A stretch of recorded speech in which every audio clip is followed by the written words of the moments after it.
So now we come to our next speaker, Dr. Mukherjee, I believe, is with us from, I think, India. Would you like to introduce yourself, Dr. Mukherjee, and the floor is yours. Thank you, Dr. Dufresne. Yes, you are right. I am from India. Am I audible? Yes, we can hear you very well. Okay. Yeah. I am from India and I belong to a group of education where we would like to bring about a change in the women education particularly. I have written 12 books and I am a well-known geographer in India, and I have been throughout my life, I have been working and devoted my life to education in various fields. Today, my topic is women, the other part of the population. Now, we have got so many insights already, how women are so well equipped with the changes that they want to see. I do not know the worldwide, but then there is a common saying that woman is a homemaker. Woman, without a woman, a home is not a home. It remains only as a house. And therefore, I believe that women have to be respected in their own means. The first challenge that I would talk about is the demography. Now, in the countries like India, China, we see that the population is rapidly increasing. And this rapid increase has brought about not only economic crisis, it is health crisis, it is so many things, the education, etc. The population who remain in the rural areas, and as our traditional ways goes on, there are rural areas where women do not get education. And this demography being the challenge, it is the woman who should decide how many children she should have. Or at all, she should have a child or not. It should be her decision. And also, if a family is raised, how many children does she want? Or there must be a gap between two children so that she will be herself keeping her health in a proper manner, along with the children as well as the whole household. So my question is that if this type of decision is done by the male fraternity, then definitely the whole country suffers because of it. Women, without knowing that how much responsibility is thrust upon them, they become mothers. Sometimes our Indian girls, they get married even below 18, or officially speaking, after 18 years of age. But this adolescent make it difficult for them to continue with their education, to complete their education, to be aware of what's going on in the world. So what happens? Before they know themselves, they enter into the motherhood. Now, if we give this decision-making power to the women, then what will happen? That the economic situation will improve. The cost-effective means of improving the lives of women, children, particularly in low-income families, will improve. Having children too early not only have higher risk associated with adolescent pregnancies, but also deprives young women to pursue their activities like different type of, you can say, talent that can be honed within this period, or the education that has to be completed. Still, we find male child preferred over women child. In India, it's like this even today. Despite the fact that women are becoming pilots, women are becoming scientists, women are becoming, even they are going to space. Still, we prefer male child over the women child. And you'll be surprised to know that though the condition has improved a lot, but still, people underhand dealing, they find out whether the womb whether the child in the womb, she is a girl child or a male child.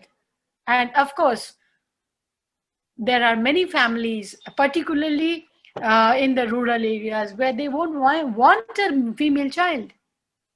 So that is how we say that when these challenges come out, we must show confidence among our women so that they need to have control over their reproductive lives, and if they are educated, if they are aware, then definitely they will realize that how to keep control over their family planning, how to plan and how to delay their marriages, how to delay their child, how to keep a gap between two child.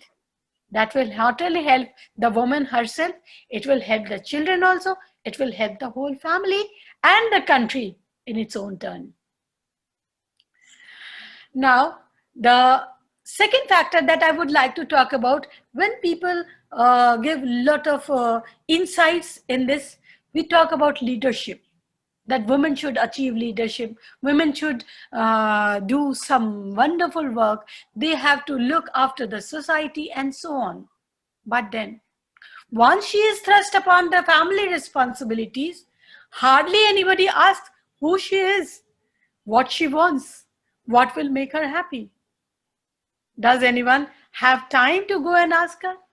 The children are ready for the school, husband is ready for the office, and of course the in-laws, that is the elderly people, they would need some taken care of. And who is that person who will take care of? That is the woman of that household. So if leadership is taken, she is a leader, but then her responsibility is limited to that household only rather than to go back to the society. Third factor is the food security and agriculture. I will talk about those areas where agriculture is done, the fertile land that we have in India. And from the day one, that is the sowing of the seed, till reaping the harvest, it is the woman's duty to take care about all these activities, even the processing of the food. And also, in the household also, they have to bring from long distance, they have to bring water, they have to bring fuel wood. They have to take care about the family also, the children, etc., etc. Now, if they are given the authority, if they are given the training, if they are given the technology, then definitely women will not only save their own time, but they will do it more efficiently. But then, do we train women? Particularly if we talk about India, do we train them? Do we give them technology? Do we tell them that how to do it in a better manner? Because this is how the food security will improve. The agriculture will be done in an efficient way. The more innovative methods will be used, and these women will come out with ideas of how to go in for food security. The whole family, what type of food, and they will come out of hunger, and more so, the hidden hunger. I hope everybody knows about this hidden hunger. Hidden hunger means all the fulfillment of micronutrients, the proteins, the vitamins that are required in the food. So, if women are taught about these micronutrients and those type of food security in the food, the nutrients, then not only the child will grow up good, the women will keep themselves good, and the whole country will benefit out of it. 50% of the population, if they are left alone with their own traditional way, then definitely the country is not going to go ahead. So, if we talk about the food security and agriculture, it is the strength of women's right and potential that will make it a win-win situation for everybody.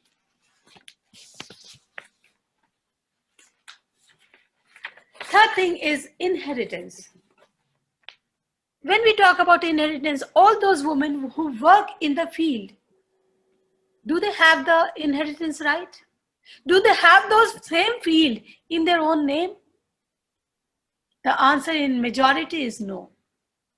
Moreover, we find that wherever the cash crop is grown, wherever a new construction is going on, the male fraternity, they go to the city area, they go to those places where they would find work. Then who takes about this agriculture? Who takes about the land? Who takes care about the household people? It is the women who have to take care about it. So, the weaker sex, that is, we call the women, they are not actually weaker. It's only that we take away the rights and we only give them the responsibilities. So it is always better that we must make a stronger property rights for the women.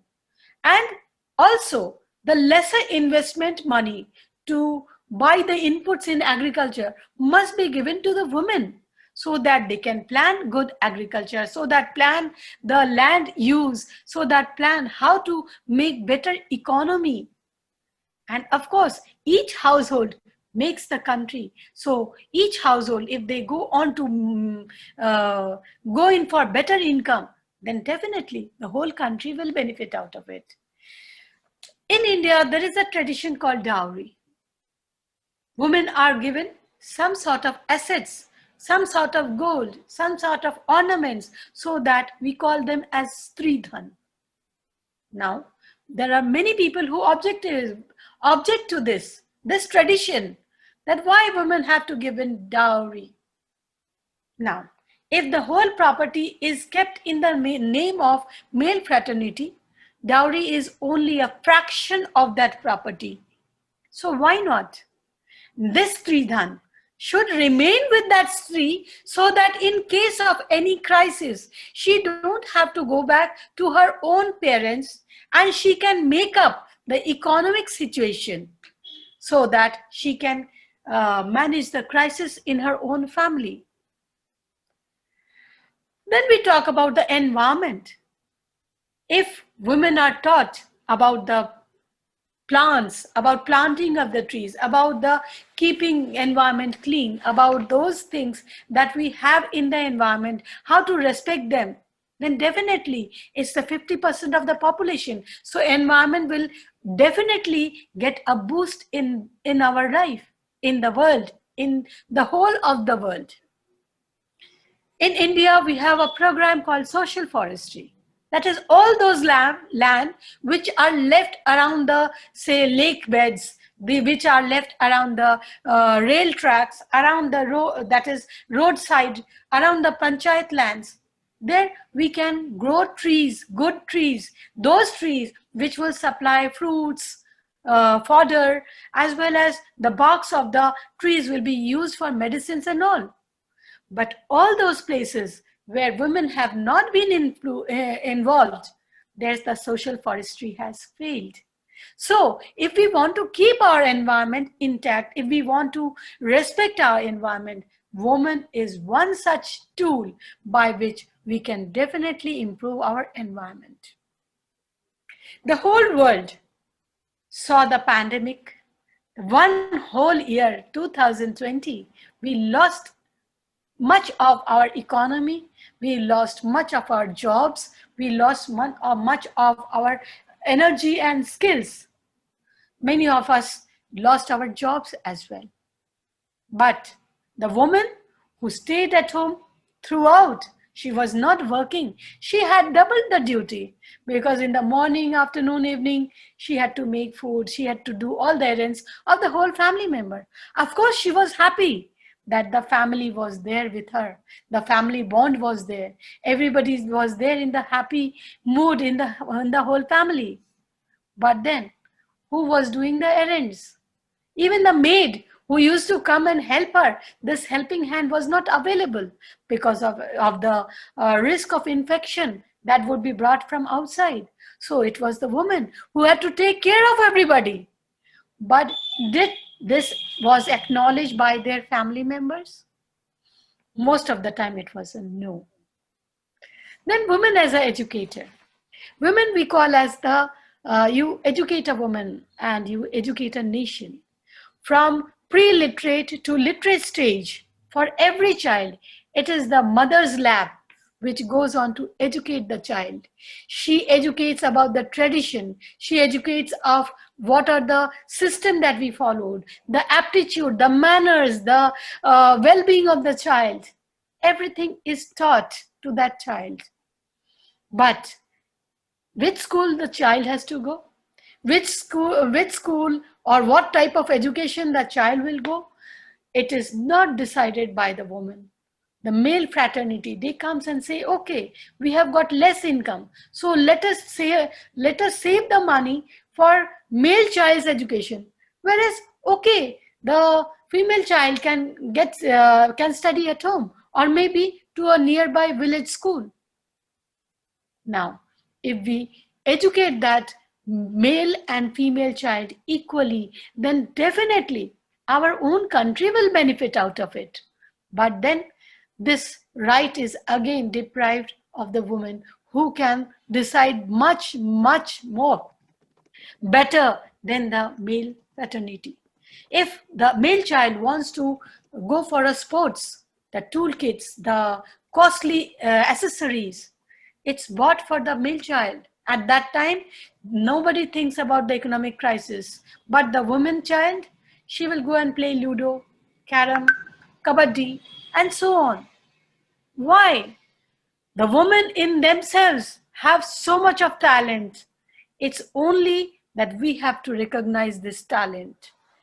And finally, we find that these women who are called as the homemaker, they are not allowed to go outside and work, particularly in India. Why do women need to work? Yes, why not? Why does she have to look after the household, the domestic errand only? Did anybody go and ask her that do you want to raise a family? Does anybody ask her that what do you want to do? Maybe she want to paint. Maybe she want to dance. Maybe she want to be a singer. Maybe she want to be happy on her own. But nobody here goes and asks what makes you happy. A happy family will only be happy if the woman or the homemaker of that house is happy. She is not frustrated. But then nobody cares to ask her that what makes her happy. And when we see that the woman, the same woman enters a motherhood, she brings up, she is not only the bearer of the child, she is rearer of the child. And when these children grow up, does they go back to their mother and ask, what makes you happy? Mother, are you happy? Do you know, mother does not want to be sick only because she wants to take care of the whole household. And if she is sick, the whole household goes haywire. But then, if the child is grown up, why can't they say, Mother, today is your holiday. Today is a Sunday. Enjoy that. We will take care of all the errands that you do, at least for one day. Does anybody do that? And nowadays, we are coming forth with host and host of examples whereby students who qualify and they go abroad, they have their settlement there. People from America come to India and get a good job. People from India go to America or Europe or anywhere else, get a job. They're not ready to come back to their mother. And that makes the whole lot of women fraternity to think again whether she should go in for a family making or not. But then this is once again a question mark. Is she allowed? Is she allowed to make a decision? So from my side, I would like to take this forum as one of the platform where I would say that women have reached to many, many great heights. So these women who have reached heights, they should go back to the society. They should give a lending hand to those women who have left behind, those who are not able to bring in their own happiness in their own way. So we can give them the opportunities. In India, there are so many handicrafts, painting, achar, papad, etc., which women can make it with their own talent. Can we provide them a market for it? Can we provide them to exposure to sell it in the market abroad? We can. Can the IT cell, can the IT people, can the women who have facility of learning IT and they have excelled in it, can they make an application so that these women can put up their goods in that application so that they can earn money? Can anybody educate these girls, these women, these mothers, how to excel, how to earn economic gains out of these talents that they have? Throughout the country, it is said India is a land of diversity. Throughout the country you go and you'll find talents among the women.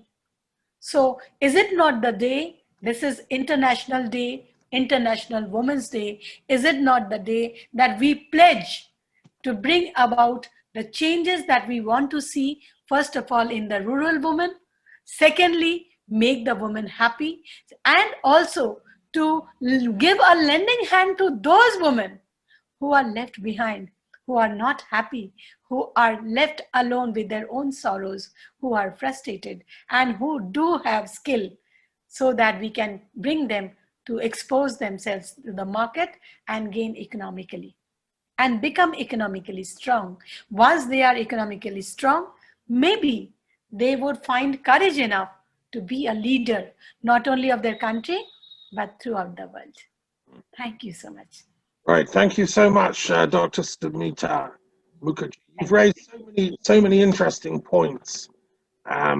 Economics and education and social issues, ecology. You know, if we had all day, we could have a whole conference on this, but thank you for sharing your thoughts. So now I want to move on to our next speaker, who is joining us from Rajasthan. Bharti Jain has been involved in conferences for non-violence for many years. We've known each other a long time. And Bharti is a trainer of women and girls in non-violence and in health issues. And she's been working very hard during this pandemic to keep people's spirits up. And she's also been helping with the World Intellectual Forum with our youth wing. And obviously that work is difficult in the pandemic time. But Bharti, do check in and tell us what you want to share on International Women's Day. Today is your day. Yeah. Thank you very much, Thomas, for inviting me and giving me this platform for speak to for 2 minutes on this Women's Day. And as you said, this is our day, Women's Day. It's not about it's our day. It's everybody's day actually, because this is a two-way communication, and men and women are two wheels of a cart, right? So men supports women and women supports men, and that's the way the life goes on. So we heard all the speakers, and it was very nice to hear everybody. And what I came up with is the world is a challenged world. The common issues worldwide are access to education, employment opportunities, reproductive health, that we talk about gender-based violence, that we have seen 1 in 3 women experience physical or sexual violence in their lifetime, according to WHO as well. Whether it's domestic abuse, rape, or sexual trafficking, gender-based violence denies for so many women the opportunity to live happy, healthy, and fulfilling lives. We talk about the equality or the lack of thereof is a recurring issue when it comes to women and girls.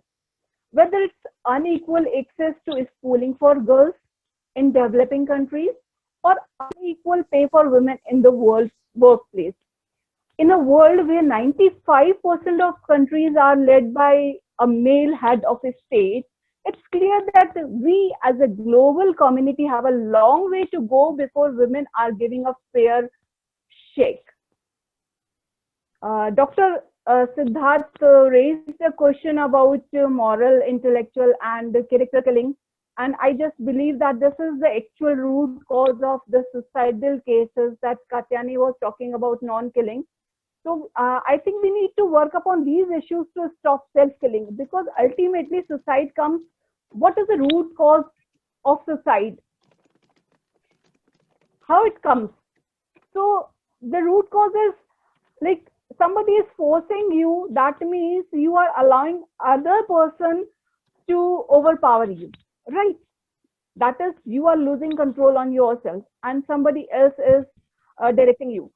So somewhere, if we work upon these root causes, like character killing or the intellectual killing or moral killing or religious killing, and also somewhere we can stop suicidal cases a lot. That's what I believe, and that's what my study says. when we work with Udan Bharti Sky Foundation with women empowerment, and we look at the things. What I believe is from challenge comes change. And if all of you females over here allows me to say few words from all of our side, if you allow me, can we speak on behalf of all the women? Yeah? Go for it. Okay. Yeah. I do not want to have you. I do not want to have you to fill the empty parts of me. I do not want to have you to fill the empty parts of me. I want to be full on my own.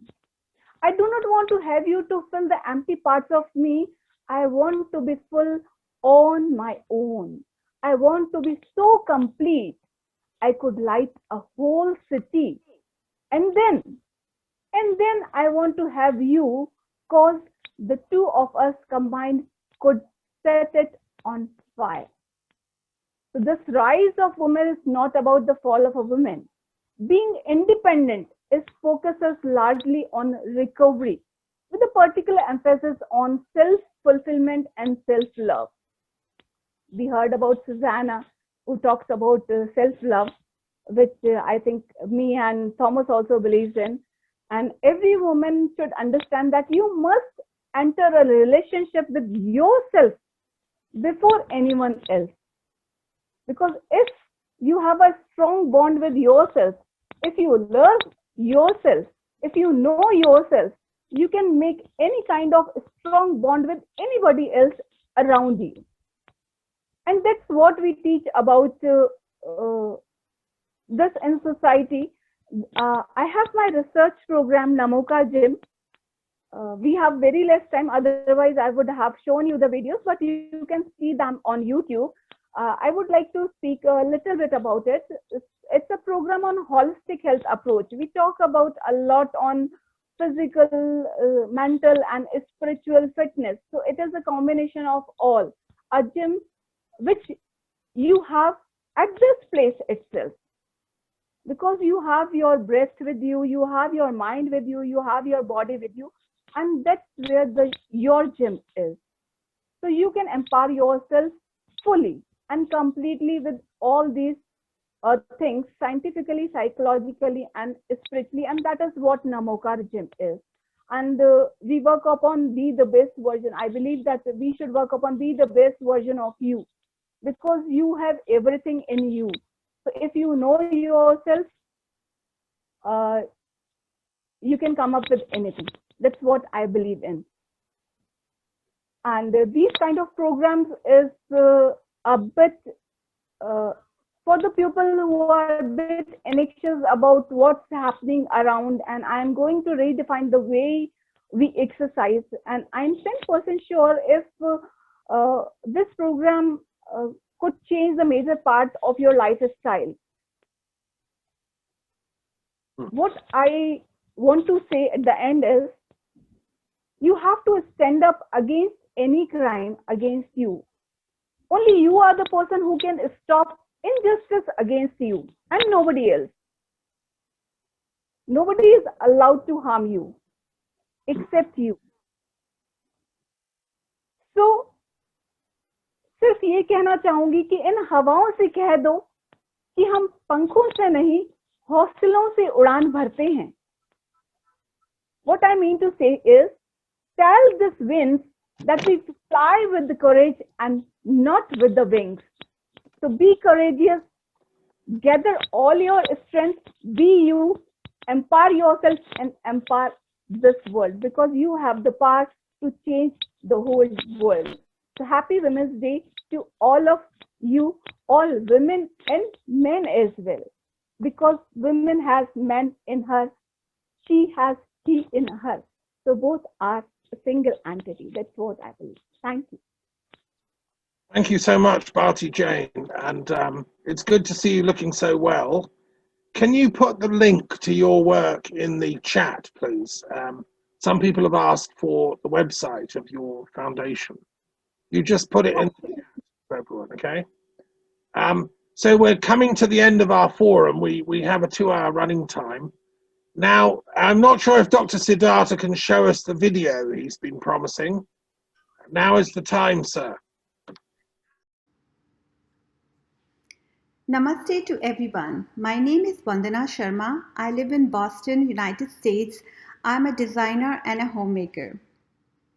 My sincere gratitude to Mr. K. Siddhartha for giving me an opportunity to be a part of this International Women's Day celebrations.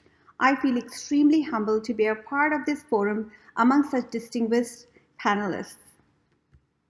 Today, I speak on behalf of all women homemakers and their role in the environment that they create around them and afar.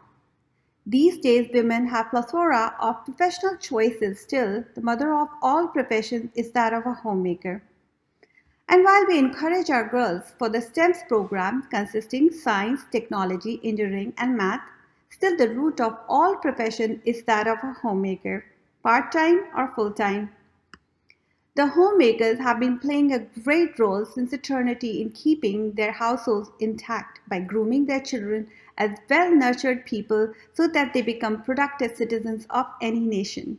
Moreover, her role as a nurturer is incredible.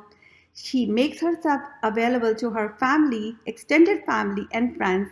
Such is her role description as a homemaker, and it's not an easy one. And they do it with such quiet and patience.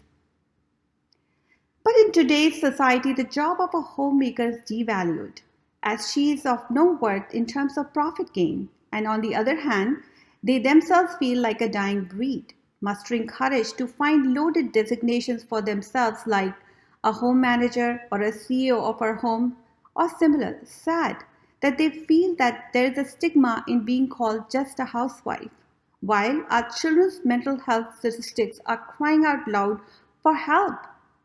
Depression is the new age disease. This is reflective of the disruption that we have created in the role of the homemakers.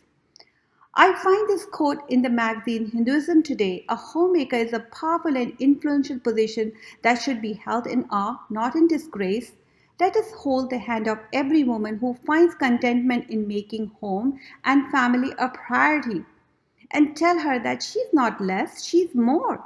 She's the dying breed and she's valuable beyond words. Ever since the Industrial Revolution, we are facing multitudes of environmental issues, namely the global warming, methane in air, plastic pollution in our water, accumulated piles of trash. Thus, we desperately seek more sustainable and less chaotic ways of life. To reverse this chaos, we need to bring our focus on the homemakers. The devaluation of a homemaker, as we Hindus prefer to call her, as the Devi, the giver, the blesser of the household.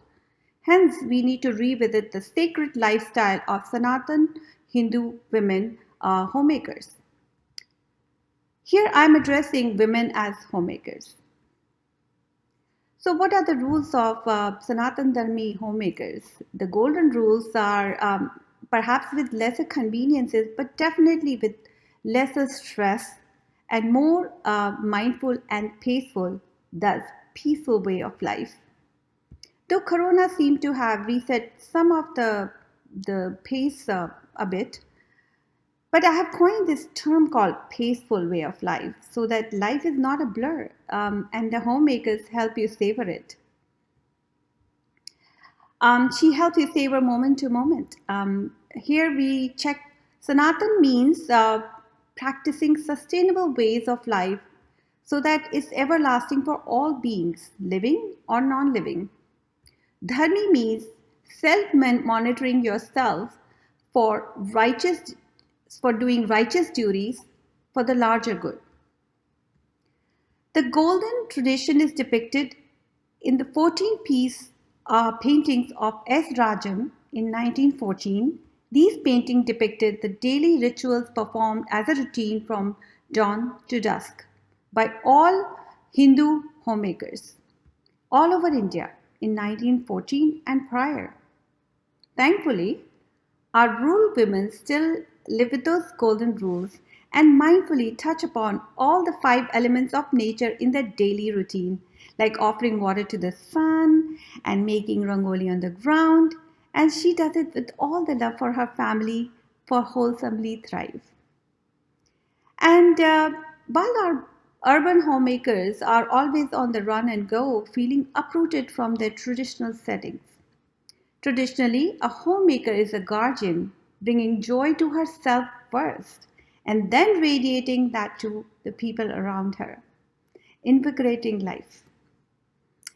She celebrates each day by wrapping herself in colorful saris, putting some flowers in her hair, straightening her chakras by energizing her third eye with a red dot called bindi. Then offering few powerful mantra prayers to her deities. Then, Lord, behold, she starts her enchanting day. A festively dense Hindu calendar also helps her day, mundane day, to become a special one, with special recipes to go with, adding few minutes of rituals to mark the essence of the day. Hence, there is no deprivation and depression in her life. My precedent case study is that of my own mother, a well educated woman who fulfilled her duties as a daughter in law, daughter, wife, mother, sister, sister in law, bhabi, and a grandmother. I appreciated her the most when she lovingly cared for my grandparents. In her daily routine, she would never miss her morning or evening aartis. She observed every single day in accordance to the Hindu calendar with utmost enthusiasm and reverence. I would return from school to a delicious surprise prasad or sometimes a request to draw on the wall for some symbolic ritualistic fun. She saved the world by stopping each kernel of rice and dal at a time as it mischievously tried to escape her rinse into the kitchen sink, thus sincerely acknowledging the work of the fellow citizen, the farmer, every single time. Cooking is an important part of homemaking. Sanatani Hindu cooking is supposed to apply Ayurvedic food principles to balance the doshas in accordance to the weather and the climate. My mother would prescribe the above. My grandmother would also prescribe the above and would insist that food must be offered to the deities for it to become a blessed one that fulfills each one's soul. My mother's kitchen only produced compostable trash and not a lot of plastic, as she had time to mindfully think about the environment.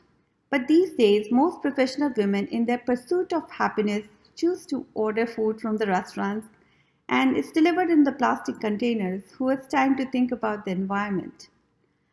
Home cooked food also helps save the environment as there's less food wastage in comparison to the restaurants and subsequently less methane in the environment, whereas the plastic food containers from the food deliveries will stay in the environment for years. My thoughts were validated by Vandana Sahu in her words. In Hinduism today, we often mistake money, ambition, status as the standard of productivity. But don't we admire the inherent nobility of our grandmothers who chose to selflessly nurture a human being from infancy to adulthood out of sheer love and duty? But wait, the homemaking comes in two parts. The husband provides and keeps the marriage gratifying, fulfilling for his wife, and is a strong second part of this successful homemaker equation.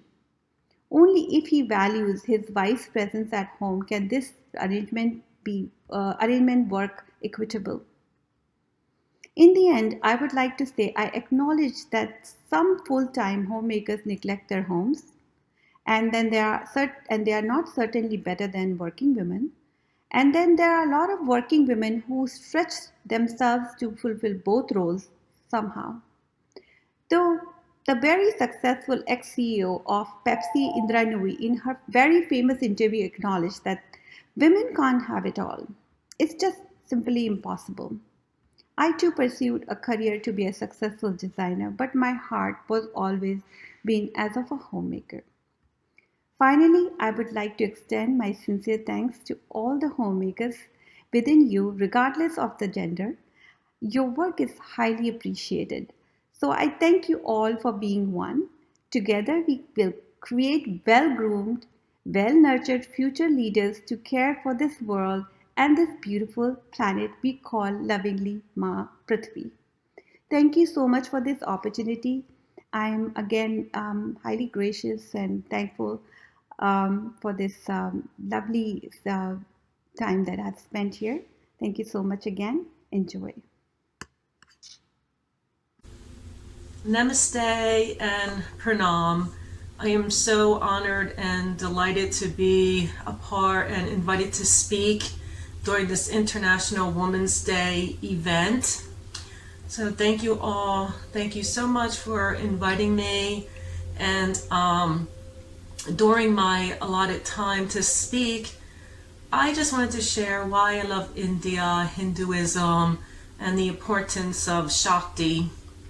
So those of you who don't know, I've been to India 23 times, and everybody has the same question. Why have you been to India 23 times? So as a world traveler and traveling all over the world, different countries, I really fell in love with India on my very first visit in January 2009.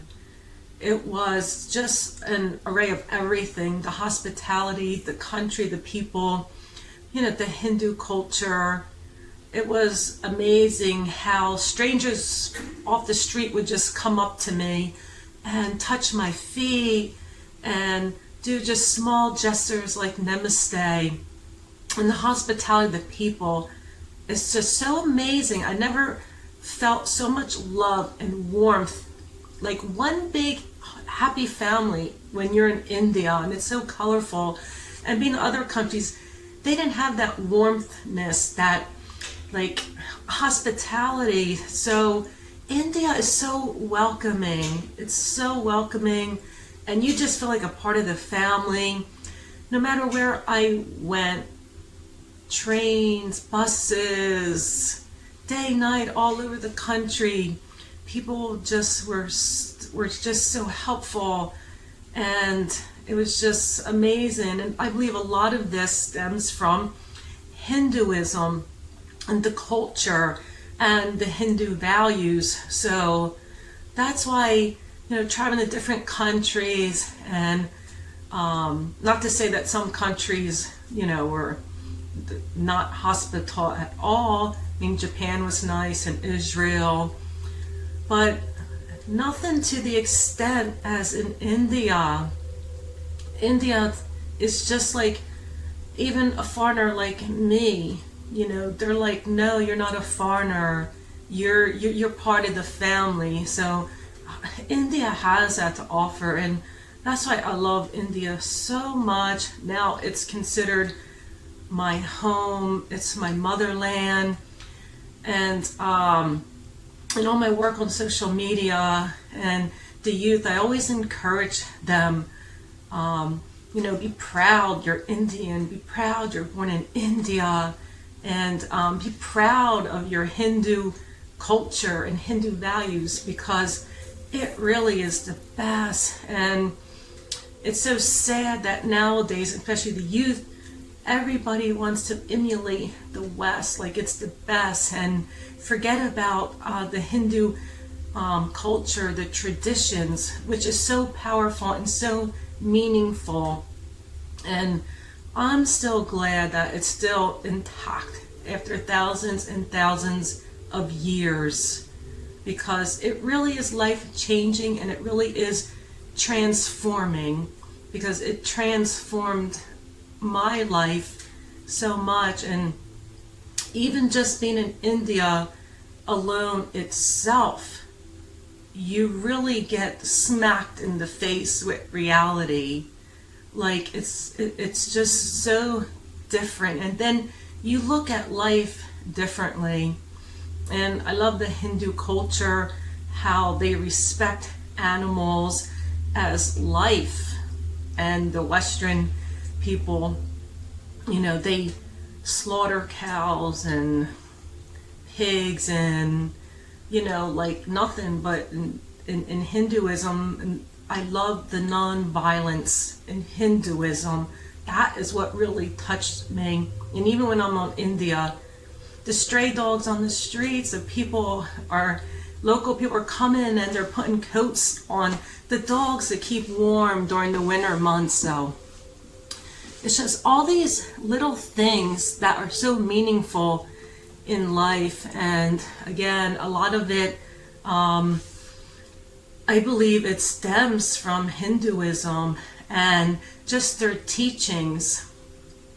And also during this Women's Day event, I like to mention the importance of Shakti. Shakti is at the core of Indian culture. You have an array of goddess forms like Rama Sita, Krishna Radha, and then you have powerful goddesses alone like Durga and Kali. You see how Shakti is at the very core of Hindu culture, and see how it resonates within India. The USA, we are very advanced, but we have never had a woman president yet. India has had a female prime minister, Indira Gandhi. I believe because there is a disconnect which has to do with religion. In Christianity and Islam, men are considered head of the household, and in many other aspects, so it kind of dilutes the essence of a woman's empowerment. In Hinduism, it is ingrained from birth, the divine feminine, which is central to Hinduism, the equality of both. See, Western media portrays Hindu culture negatively, but this is far from the truth, because in reality, without listening to the propaganda of the media, Islam is severely repressed. Women have no empowerment. Same with Christianity, but to a different level of degree than Islam. This is not prevalent in Hinduism. Hinduism is the only religion that upholds the goddess feminine energy. When looking at the goddess energy, we see that there are so many attributes to it. The caring and charitable Lakshmi, the fierce and fiery Kali, the powerful Durga, the sympathetic Parvati, and many, many more. We each have these different divine elements of the goddess within us. Hinduism teaches us to embrace it all. Sanatana Dharma is as ancient as it is modern, and the women and men are seen as equals. This is Hinduism. This is Shakti, the equality and appreciation between men and women. This is the power of Shakti. Learning to tune into your own Shakti is so life-changing. This is why I love Hinduism. Namaste. Absolutely agree with the fact that we've made a lot of progress and we have a long way to go. Every country, I think, has very specific problems. A lot of people were talking about India-specific problems that occur, and I'm sure every country has their own set of challenges. So I think it's really important to have these sessions to consolidate what we've done and move forward. Could you just introduce yourself, Shreya? Sure. I'm Shreya Shankar. I am a fourth-year law student. I work with the Creative Response to Conflict. I'm an intern there. They're based out of New York. They're a Restorative Justice conflict resolution team. And I'm interested in peace building, conflict studies, and that integration with law and psychology, philosophy. Thank you for joining us. And you've been involved with a circle for restorative justice as well, which is important. Would you like to tell them something about that? Sure, absolutely.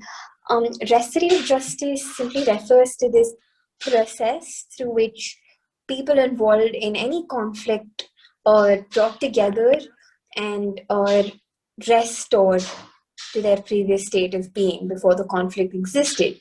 Now, most of the justice system that we have in the world today are based out of either the deterrence model or the retributive model, which both focuses on punishments, penalty, those types of aspects. Restorative justice recognizes that conflicts happen in a social context, and because of the social context, it is important to acknowledge the multiplicity of narratives that contribute to the occurrence of a conflict and shape those narratives in the way that you would want to in the future through a collaborative, team-based process. Restorative justice has been seen as extremely useful in several cases.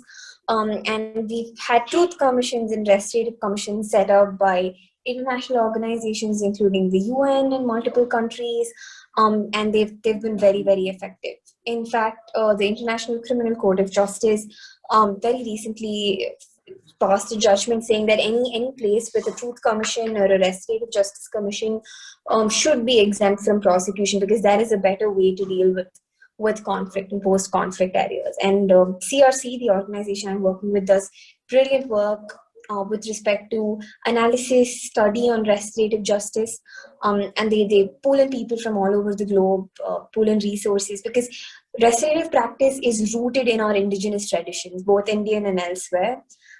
Every community has some sort of a background to restorative justice already. So CRC pulls in these resources and these ideas, gets people together from everywhere to understand how conflict situations, how systemic racism, systemic casteism, etc., work in today's world, and how we can use narrative building, storytelling, and creative processes to prevent those ideas and those problems in society from festering. That's that's an important note to introduce. We've been working together with Priscilla Prutz, who's another very powerful peacemaking exemplar of American women. She lives in New York. And we were discussing, just tell them about this book on caste and race and class. You made us all read it. What is that book, Shreya, and why is it important we should all read it? Absolutely. Isabel Wilkerson has written this book about caste. I think it's called Caste or Discontents, something on those lines. Isabel Wilkerson. She is a very poetic writer in Miss Brutzman's words. Beautiful book. It talks about the relationship between race and caste, and how that functions in India, how that functions in the US, and how that functions in Nazi Germany. So Professor Duffin, Ms. Brutzman, we all had a beautiful conversation about how this book reflects our shared heritage and history across the world, and the things that the book omitted and didn't cover as well, and how those were important to think about also. The beauty of this book is, despite it being theoretical and nonfiction, it's beautifully engaging, talks about real experiences of real people. And somebody in that circle was pointing out how that book is so relevant because people in their circle, in their immediate friends and family, experience these events that sometimes seem so far off from us, sitting in a sheltered environment. So the book is beautifully done. It talks about how the caste system is maintained, how it's rehearsed, and how it's passed on from generation to generation, using arbitrary characteristics and this shared notion of how those arbitrary characteristics are determined, right? I would absolutely recommend for everybody to read the book. It's absolutely fantastic. In chat, if you could put the title of the book in chat, that would be helpful. We could then, other people could maybe go and find it. And anyone that's interested in restorative justice, there is this international circle that was set up at the last International Nonviolence Conference in Delhi, which several of us were at, Bharti Jain, I was there, and Dr. S.L. Gandhi, who's my mentor, a Jain in India. he couldn't be with us. He's a dear man of 85 who's written a book about a famous Jain practitioner, Mahapragya. He's going to do the second edition, and he just survived the COVID attack. He had the pandemic at the age of 85, and he has lived, thank the gods, for the super intelligences that guide this planet's karma. Let's put it like that. So we've come to the end of our conference. Does Dr. Siddhartha want to say a few words in conclusion? I'm not sure if he's still able to be with us. I'm here. I'm here, Dr. Fern. Let's draw us to a close, sir. I hope I'm audible. Yes, we can hear you well, yes. We had certain brilliant insights in this case, particularly coming from Dr. Kanumekha. We had Shreya Shankar as well. That was a nice chat that you got yourself engaged there. Miss Bharti in this case. Of course, Dr. Mukherjee from that angle. I wish I could have shared the two painstaking videos that were prepared by some of them, essentially for the purpose of reaching it out, because they were not able to reach it out, largely because of the difference in the time zones. So all in all, as I go to see it, there are three ways in which I can go to summarize the entire of International Women's Day. First is that they are one of the most beautiful creatures created by the mankind on the whole of the earth. That's one. Second is every woman is working, only few are salaried, but then everyone is working. The third is women are electric, women are celestial, women are the one which are the harbingers of change in the world, and the world will be peaceful, the world will be creative, largely because of the type of psyche that the women have inherited, the type of organized activities and administration that they are associated with, and the type of values that they're going to bring about. Long live women, long live the world, long live Mother Earth, long live the mothers as well. Thank you. That is all from my side. Well, thank you so much, Dr. Siddhartha, and thank you for co-hosting this event. We had a few technical difficulties, but if you send the link... I'll share it. I'll share it right now, sir. Okay? Well, blessings to all. Thank you so much. And from all parts of the world, and go in peace and spread the good word of equality. We don't want equality at the lowest level. We want equality of enlightenment. We're all equally entitled to gnosis, to enlightenment, and to joyism. And that, as a priest of Apollo, I'd just like to end on that note. Thank you. Thank you. Blessings. Shalom.